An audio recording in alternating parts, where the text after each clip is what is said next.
पति ने बचाई अपनी पत्नी और बच्चे की जान। अपनी पत्नी की अंतिम विदाई के दौरान पति ने देखा कि उसके पेट में कुछ हिला और जो आगे हुआ उसने उसके पूरे परिवार से विश्वास तोड़ दिया। आरव स्तंभ खड़ा था। वह लफ्ट ऊपर उठ रही थी तो आरव तैयार था उसकी पत्नी के शरीर को अग्नि देने के लिए। लेकिन तभी उसके पेट में कुछ हलचल हुई। जो आगे हुआ उसने उसकी पूरी दुनिया उलट दी और उसके परिवार की सबसे अंधेरी सच्चाई उजागर कर दी। आरव और उसकी पत्नी अमृता की शादी को 5 साल हो चुके थे। वह मुंबई का एक अमीर आर्किटेक्ट था, जबकि पत्नी लखनऊ के एक साधारण मोहल्ले से आई हुई एक दयालु नर्स थी। अमृता का प्रेम सच्चा था, लेकिन आरव की मां ने कभी उसे स्वीकार नहीं किया। शुरू से ही वह कहती थी कि वह इस घर की नहीं है और उसका बच्चा भी नहीं। आरव ने अपनी पत्नी का साथ देने की कोशिश की, लेकिन उसकी मां की आवाज़ एक ऐसी परछाई थी जिसे वह कभी मिटा नहीं पाया। फिर भी वह अमृता से गहराई से प्रेम करता था। जब वह गर्भवती हुई तो आरव ने वादा किया कि वह उसे हर हाल में सुरक्षित रखेगा। लेकिन आरव की मां का जहर भड़ास से बढ़ता गया। वह अक्सर घर आने लगी मदद के बहाने, पर उसकी हर निगाह अमृता की ओर नफरत से भरी होती थी। एक दिन वह एक प्याली जड़ी बूटियों की चाय लेकर आई। यह बच्चे के लिए है, उसने कोमल मुस्कान के साथ कहा, कि हमारे घर की पुरानी नुस्खा है। माँ और बच्चे दोनों के लिए शुभ है। अमृता ने अपमानित न होने के लिए चाय पी ली। 1 घंटे के भीतर वह जमीन पर गिर पड़ी। आरव ने उसे तुरंत अस्पताल ले गया। डॉक्टर ने पूरी कोशिश की, पर घंटे बाद उन्होंने कहा कि न तो अमृता और न ही बच्चा दोनों में कोई हलचल नहीं बची। आरव डर गया। जब डॉक्टर ने अंतिम संस्कार की व्यवस्था के बारे में पूछा तो आरव ने उन्हें मुश्किल से कहा, उसे आग से डर लगता है। हमेशा कहती थी कि उसे दफनाया जाए, लेकिन आरव की मां ने जिद की कि यह समाजजनक है। टूटा हुआ आरव कुछ न कह सका और मान गया। अमृता के परिवार को खबर तक नहीं दी गई। आरव की मां ने कहा कि शांति के लिए यही बेहतर है। अगले दिन वाराणसी के हरिश्चंद्र घाट पर आरव अग्नि लिए वे खड़ा था।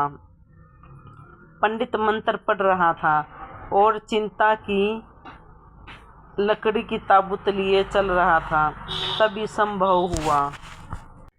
अमृता का पेट का कफन हल्का सा हिला। एक बार फिर, दूसरी बार। पहले तो आरव को लगा कि यह उसकी आंख का वहम है, पर फिर उसने साफ देखा। पेट के अंदर से धीमी सी हलचल हुई। रुको, वह चीखा, चिता मत जलाओ, सब जड़ हो गई। पंडित पीछे हट गया। विश्वास से आरव दौड़कर गया और ताबूत का ढक्कन उठाया और देखा कि अमृता का सीना हल्के से ऊपर नीचे हो रहा था। वह सांस ले रही थी। आरव के चिल्लाते ही शमशान घाट का सन्नाटा छा गया। आरव की मां का चेहरा एकदम सफ़ेद पड़ गया। उसने आरव का हाथ पकड़कर रोकने की कोशिश की। यह सब तुम्हारा वहम है। लाशों में अक्सर गैस की वजह से हलचल होती है। उसे मुक्ति पाने दो। लेकिन आरव ने अपनी मां को झटक दिया।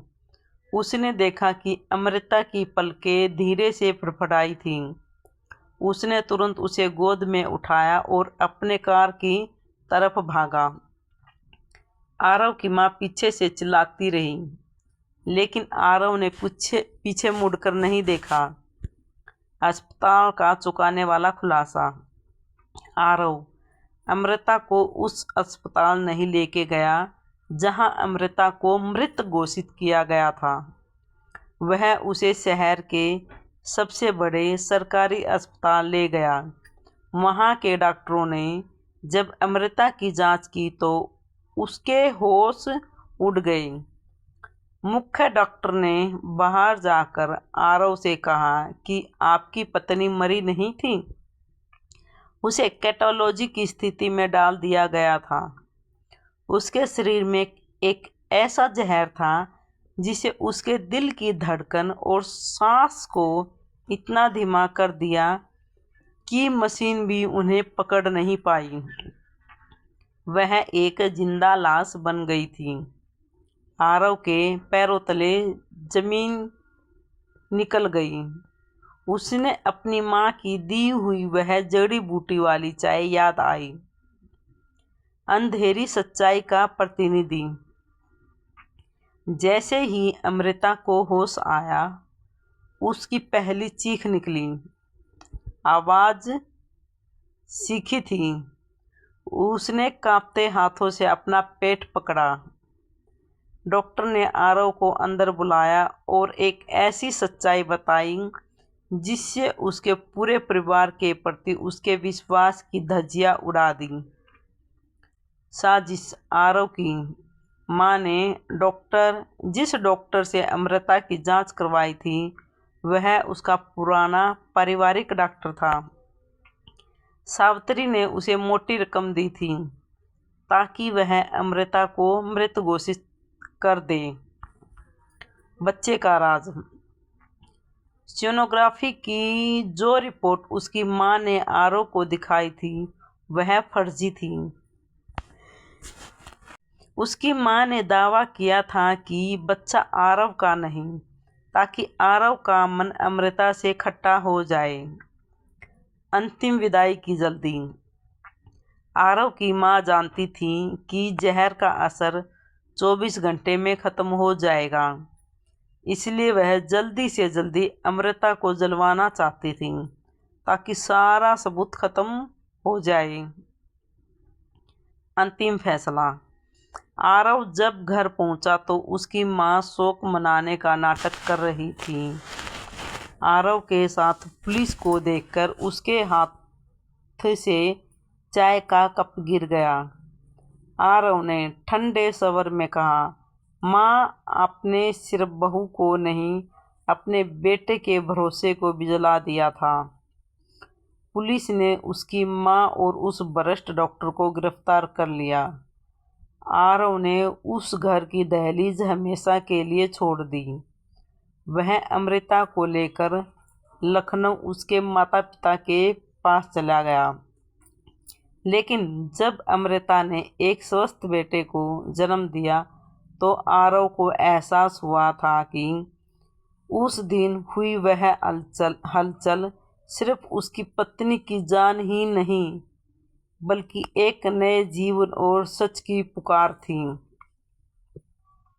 अगर आपको यह कहानी अच्छी लगी तो प्लीज़ हमारे चैनल को लाइक, सब्सक्राइब करें और हमें कमेंट करके बताना ना भूलें। Thank you so much.